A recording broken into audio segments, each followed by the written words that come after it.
Hey guys, how you doing? Spicer Rinse here, and in today's video, I wanted to talk about something that is very important for everybody to know.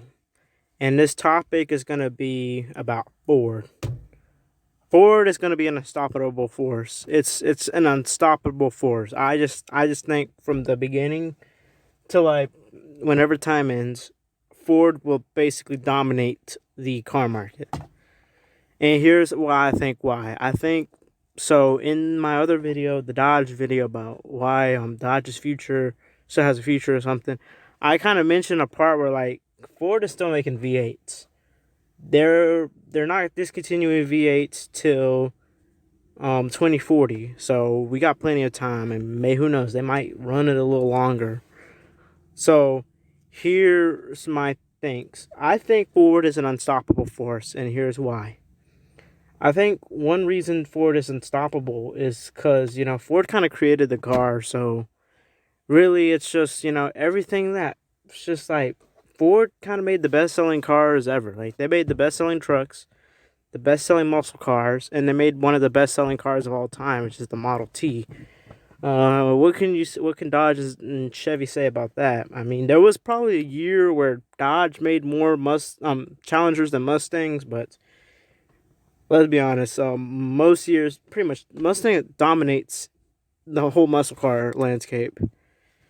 And also, I just think that all the cars, all the Chevys and Dodges, and even imports that you all love, they a lot of it was because of Ford. If Ford never made a Mustang, we wouldn't have Camaros and Challengers and Chargers, or actually, we would still have Chargers, but I don't know. I mean, it's kind of a debatable whether we'd still have Chargers and the big muscle cars, but the little muscle cars, the Camaros and Challengers, yeah, we won't have those. Or the Barracudas, for that matter, Firebirds. We wouldn't have any of those. So, also, I believe a lot of things. Also, NASCAR, you know what I mean? Ford kind of like was one of the guys that kickstarted the NASCAR era wars with the Thunderbirds. So if the Thunderbird never like if they never, because I think, remember, like back in the 80s, Ford had to make the automakers had to make their cars at the exactly alike the production cars. So, I mean, they could have purpose built chassis and stuff, but the sheet metal and everything has to be provided by the manufacturer. So, meaning that you have to have Thunderbird body panels from a Thunderbird you buy from the street, and you have to buy Monte Carlo body panels from the Monte Carlos you buy on the street. So Ford Aero made Thunderbird very aerodynamic, and yeah, and also they made the Taurus, which was also basically what Camry and your modern Accord would not look like that if the Taurus wasn't a thing.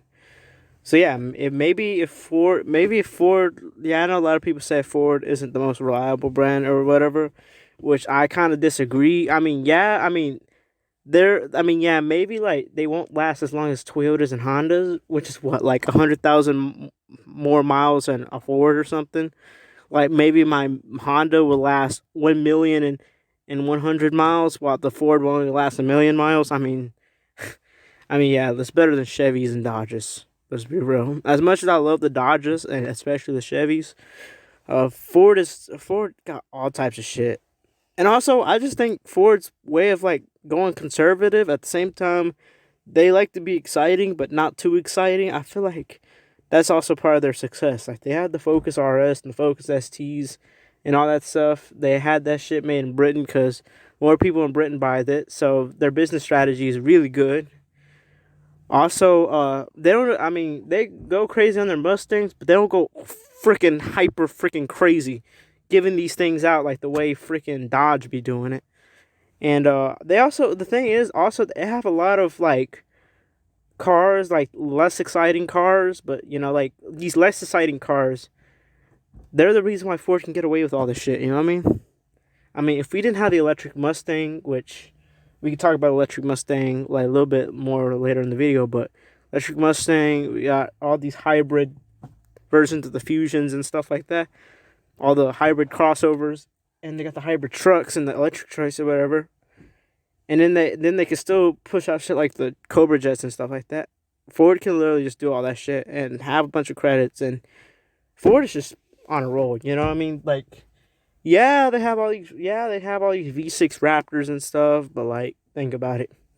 They didn't go too crazy, and then when all the competition like has to dumb down and shit, then it's Ford's time to shine. So really, I think Ford is kind of in its golden age right now, like it was in the '60s. Well, I don't know if it's '60s, but still.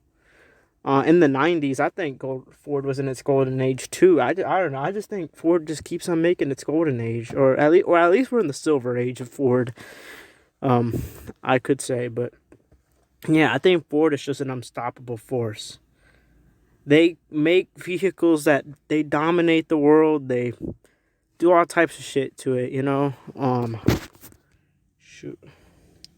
They also have strongholds in foreign markets, which I mean, yeah, GM is successful with their Buicks and stuff, but Ford, I mean, thing is, it's just like in every market when there's an American car, Ford is there, and it's not, and it's like, the funny thing is, it's like when GM is in Australia, like there's no like instead of like taking their Chevys, they take their Holdens there. Like the Ford is fighting a Holden, where in Britain it's like Ford is fighting a freaking Vauxhall or whatever. You know, Ford is basically literally like it's basically an empire. Probably a bigger empire than Toyota, if in my opinion. I think it's a bigger empire than Toyota. I mean, Toyota, they got their shit too, but you know, but they're not as dominant like, and don't even get me started on motorsports. Yeah, they have been lacking in NASCAR, and they're not really an IndyCar or F1, but like back when they had V8 supercars and stuff, you know, that it's just yeah, I mean, they were doing good or doing decent, but you know, they were, I mean, some of the, like a lot of the stuff they do, they kind of dominate, you know, the Mustangs that have Formula Drift championships and stuff, and these are obviously 5-0 Coyotes that are making these championships. So really, I think Ford is honestly dominant, and in the future, Chevy, they have the electric Camaro, and Dodge has all the i6 options. Ford has a V8, which, you know, believe it or not, the reason why Ford can keep their Mustang so long is because they didn't go too crazy or didn't spend too much money on producing and things. That's how come the Camaros, they had to discontinue the Camaros. They were losing money on Camaros. They had LS1s and shit like that, but they were faster than Mustangs, but they were losing money on Mustangs. I mean, they were losing money on Camaros. Ford, in the hand, they made profit. They didn't make the Mustang too crazy. He had a 4.6 liter. Did okay on gas. I mean, obviously it's a V8, so it's not going to get too... But, I mean, it has really good gas mileage for a V8. So I figured... So, they could keep the 4.6 liter... So, they were able to just put a 4.6 liter and just call it a day, and... Guess what? Pretty much, I would say like the 2000s, they were kind of just in the coasting era, really. They didn't really need anything crazy.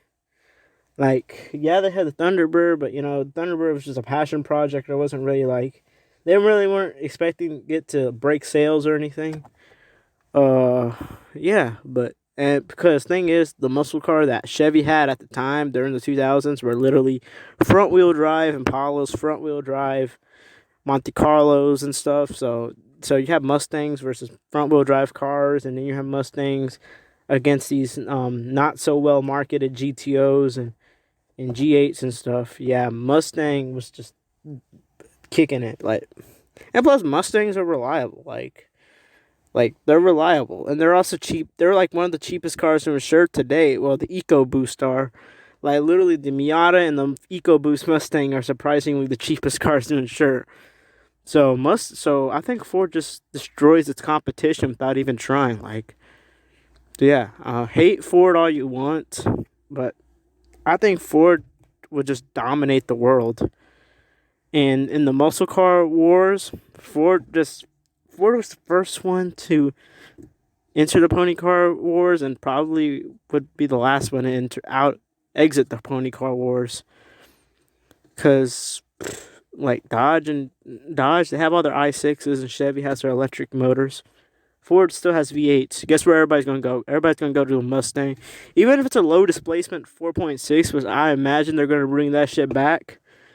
If I'm pretty sure they're gonna bring back the 4.6. If they bring back 4.6, everybody's just gonna go to that Mustang. Everybody's just gonna buy that Everybody's gonna buy Mustangs now.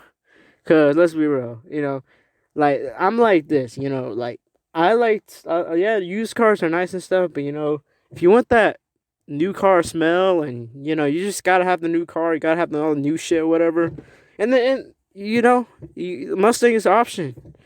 So yeah, so I would say kind of beyond, Mustang is gonna like dominate the world. And Ford was smart when they made the Mustang SUV. I know everybody hates the Mustang SUV, but the Mustang SUV, they're making the SUV and the Mustang at the same time. So they're not discontinuing the coupes. So you could say that Ford is just smart. They're just smart. I mean, yeah, the Mustang is. I actually think it's kind of cool looking. I wish they kind of called it something else, like a Maverick or a Colt, but it's whatever. But yeah, the Mustang SUV, as long as the Mustang Coupe that still has a gas engine, and plus, I'm pretty sure the next, even after this generation of Mustang, like the S660, the next gen probably just be an electric coupe, and yeah, Ford would just kill it. I'm sorry, but Ford is literally the best, if not the most dominant automaker in the world. Like, the way they play their shit, they play their cards right. So to all the automakers out there, y'all take a page from Ford's book, because Ford is the one who dominates the world. Anyway, this is all I have to say. Please like, subscribe, comment. I'll be trying to like post the pictures up during my talk shit. So anyway, Spicy Rins signing out.